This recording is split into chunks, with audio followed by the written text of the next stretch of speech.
From the outcast, she became the one the whole battalion feared. They mocked her, called her weak, and even the instructors marked her as a failure.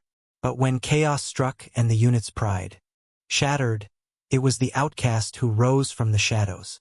What no one knew, behind her silence was a legend waiting to awaken.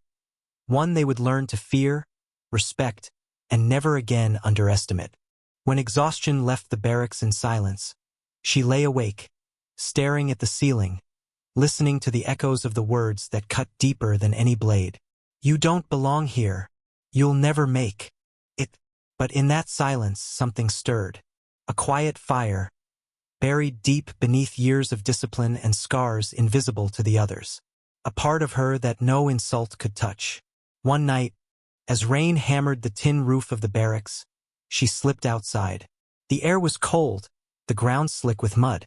She stood there alone, breath clouding in the dark, fists clenched at her sides. The storm raged, but inside her there was only calm. She whispered to herself, words no one else would ever hear. Let them laugh. Let them doubt. They have no idea who I really am. The next morning, the battalion assembled at dawn. The sun painted the horizon in crimson, the color of blood and fire. She stood in line like everyone else, head held high, expression unreadable. To the others, she was still the outcast, still the weak one. But the truth, hidden beneath her silence, was waiting. And the moment would come when the battalion would learn, in fear and awe, what it meant to underestimate her. Because legends do not reveal themselves in comfort. They awaken in the crucible of scorn, forged by fire, sharpened by doubt. And she was a legend waiting to awaken. The days bled into each other. Training was merciless. Dawn to dusk, then dusk to dawn again. For most recruits, exhaustion was a badge of honor. For her, it was fuel. They still called her. The outcast still whispered that she didn't belong. But slowly, quietly, something began to shift. It started during a drill on the shooting range. The recruits lined up, rifles clutched tight, instructors barking commands. Targets were set at varying distances, some close enough for anyone to hit, others so far they blurred against the horizon. The squad laughed when her name was called. She'll miss every shot. Bet she can't even load the rifle. She stepped forward, calm. The weapon felt heavy in her hands, but her grip was steady. Breath in, breath out. One trigger pull. Her name. His eyes hardened.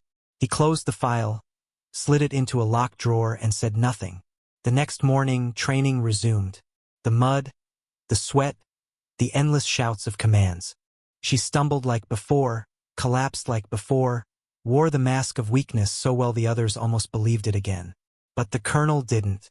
His gaze followed her every move. It was in the smallest details.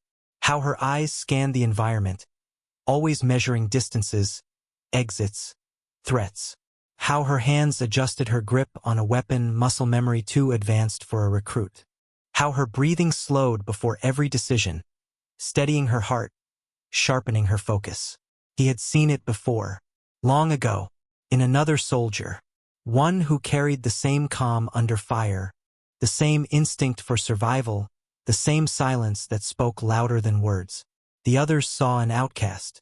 He saw a shadow of something far greater. During one grueling night march, when recruits staggered half-dead from exhaustion, he walked past her.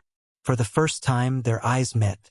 His voice was low, almost a whisper, but it cut through the rain and the darkness. You're hiding, soldier, but not from me. She didn't respond. She didn't need to.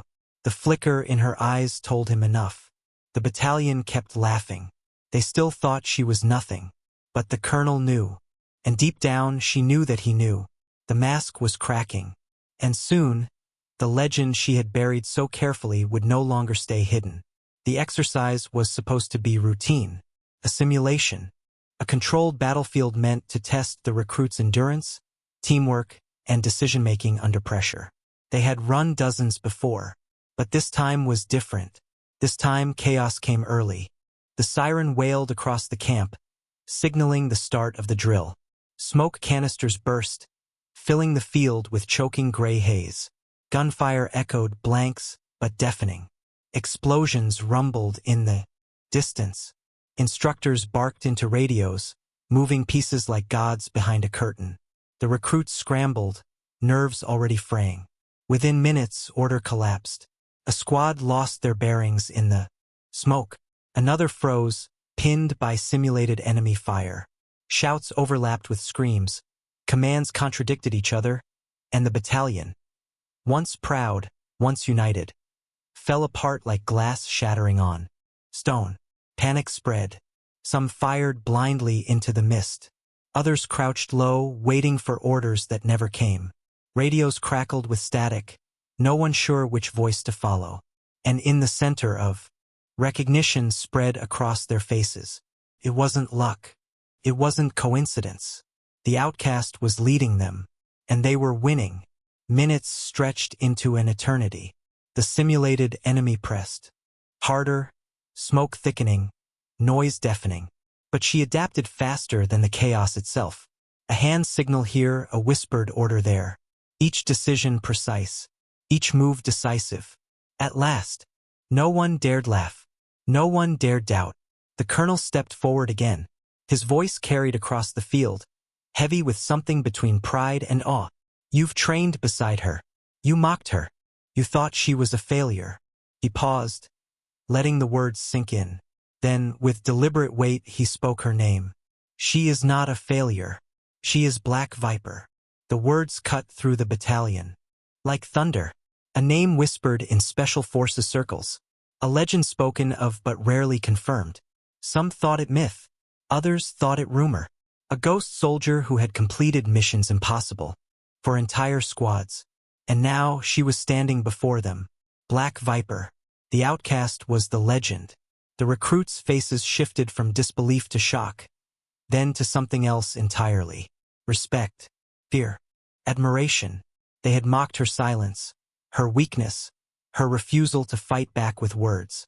Now they understood. She hadn't needed words. She had power. She looked at them, calm, steady, her face unreadable. For the first time, no one could meet her eyes. Not out of arrogance, but because the weight of their mistake was too heavy. No more laughter, no more insults, only silence. The colonel's voice broke it at last. Remember this day. Remember what it cost you to see the truth.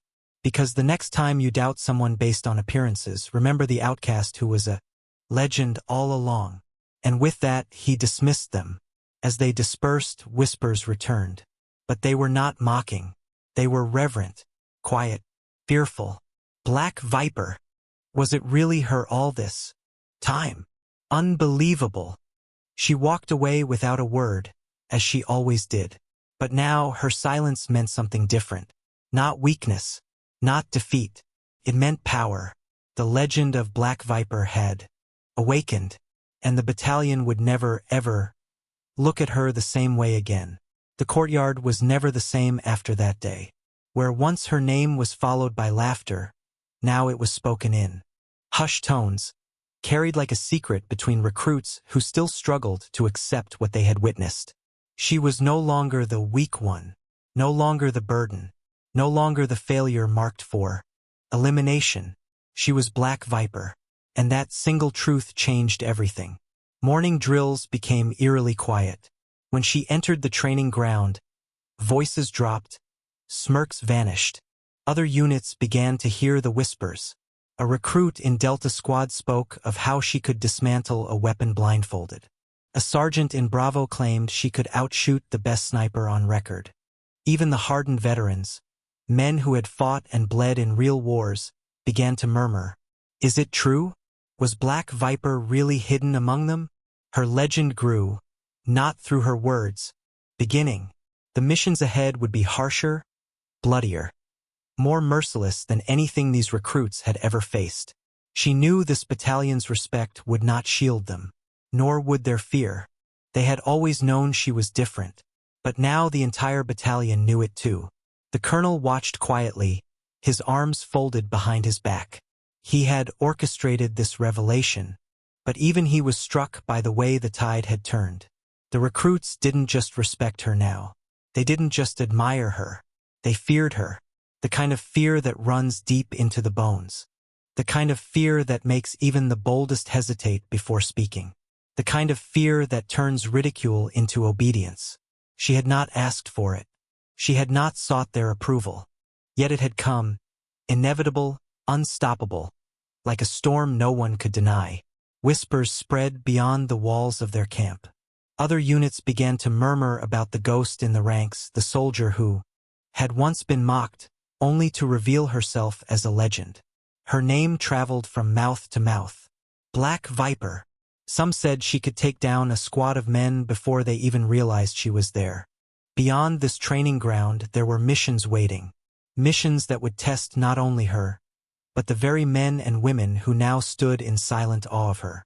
She knew their fear would not protect.